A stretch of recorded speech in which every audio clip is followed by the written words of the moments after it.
First, I'm going to model this activity, and Lynn gets to be my partner, because what you're going to do is first you're going to decide who's going to be A and who's going to be B among yourselves.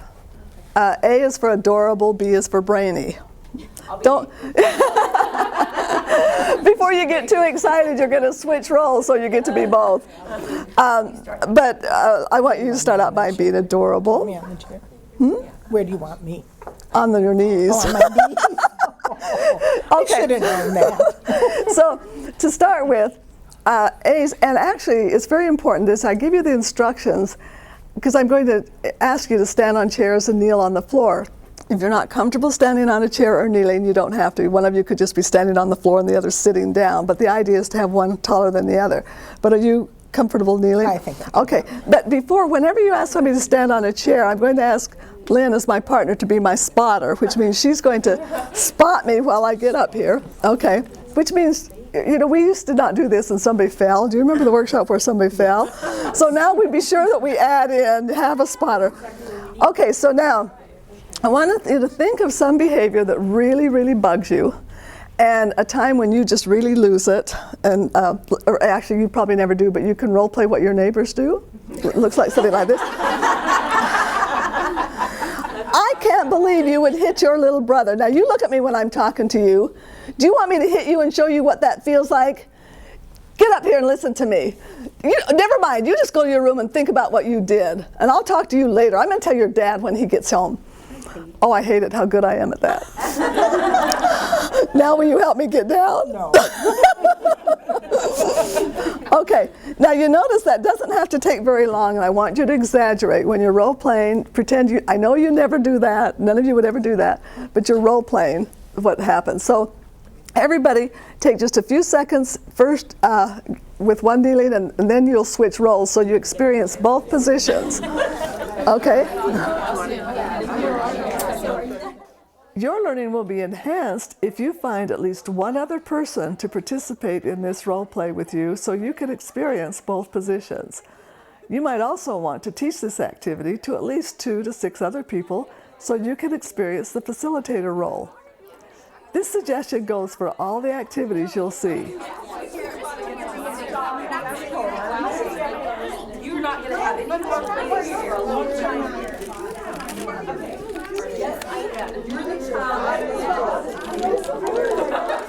Okay, now, doing the activity so people have the experience is one thing, and then the processing is very important. And one of the things you do in processing is you ask people what were they thinking, what were they feeling, and what were they deciding in that role. So first of all, I want to ask those of you who were in the role of that child looking up at those nostrils, what were you thinking, feeling, or deciding?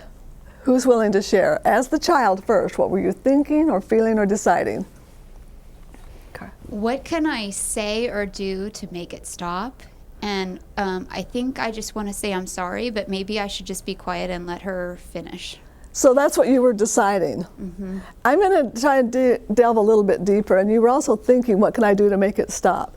And one of the things that's the most difficult for people to get to is what they were feeling, and that is one word. As that child, what were you feeling? Hurt. Hurt, okay. I was frustrated, very frustrated. I wanted to smack her. Why did she want me to take care of my glasses? You know, I lost them. I don't know where they are. So, you know, I was very frustrated with her. Okay, well, here's where I get to tell you that frustrated is one of those generic feelings that kind of covers everything. Can you narrow it down a little bit more? What were you? Upset. Upset. And hurt. Hurt, okay. Yeah. And so what you were deciding, it sounds like, is to get even. Exactly. Yes, okay. I was waiting for that. I wanted to do it. Okay, Yeah. okay. I wanted to put the chair so she will fall down. But I didn't. Who else? What is that child? What were you thinking, feeling, or deciding? I had fear, and I told her after the experience, my heart was actually racing. She did really good. She's never talked to me like that before, so I said, don't ever talk to me like that again. My heart was really coming out of my chest there, so I had fear. And Fear. I think it was the idea of her being up and me being down. And I realized after the whole experience, I said, you know, even if you're eye to eye with that child and you still talk that way, it's no different. Aha, So It's what no you have just different. also gone to is the part of processing of what we learned from this activity, and it's like even that being that higher and lower, that Yeah. vertical is, Yeah, You can do doesn't it give me without chairs. permission yeah, to- yeah, You don't right, need a chair. Doesn't Right. give me permission to have that power just because I'm at their level. right, yeah. It's, you know, seeing it that way was kind of I, interesting. I had the opportunity to do this with two different people, so this was interesting. With you, I felt hurt and upset, and I was thinking you're mean, and you know I don't like you, and I don't know what I was going to do. I would have to think about it. I'd have to go in my room and plot what I was going to do because there was too much going on in that moment. But with her, I felt really angry and defiant, and she was hitting me, and I hit her back, and she told me to go to my room, and I wasn't going to, and I just got bigger and bigger and more belligerent. Aha, It just makes me so angry when parents will hit their kids because they hit another child. right, right. What is the logic in that? And so I pretended to hit her. I didn't really hit her. But I really hit you back. Like little kids will do sometimes. Yeah. out of Well, anger. that's when I think sometimes people have to remember that you're trying to get the point across, keeping your hands to yourself, but it's not working as if you're hitting them as you're saying, keep your hands to yourself, or Right. you're grabbing them Right. and saying, keep your hands Right. to yourself. And you Sometimes know- we have to remember that we need to stop and think before we instantly react. And you know what you're into now, and which is fine to do it now, is the process of what did we learn from this activity? And I'm going to want more of that in a minute. But first I want to ask any adults, while you were up on those chairs, while you were in that role, what were you thinking, feeling, or deciding? Who would be willing to share that? First, get into that role and remember and get in touch with what you might have been thinking, feeling, or deciding. In the role of scolding as a parent, I was shouting down like, how could you forget? I've asked you this so many times.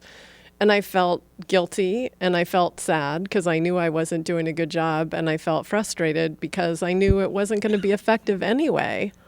Which brings up a really good point. How many of you have ever been in that situation where you know that what you're doing isn't working, you don't like it, and you just keep doing it. You don't know what else to do.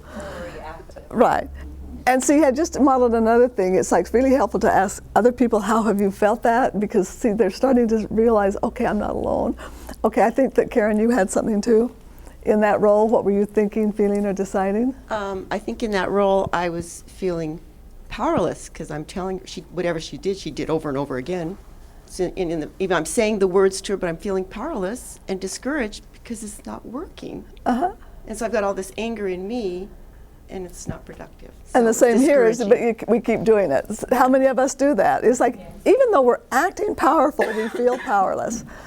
So, did you, And one of the things that I heard you say, and I used it too with Karen, was that wait till your father gets home. Right. And I went, wow, I just gave all my power away. What was I thinking? okay. So now let me just go to the next part. What did you learn from this activity? From participating in this experiential activity, what did you learn?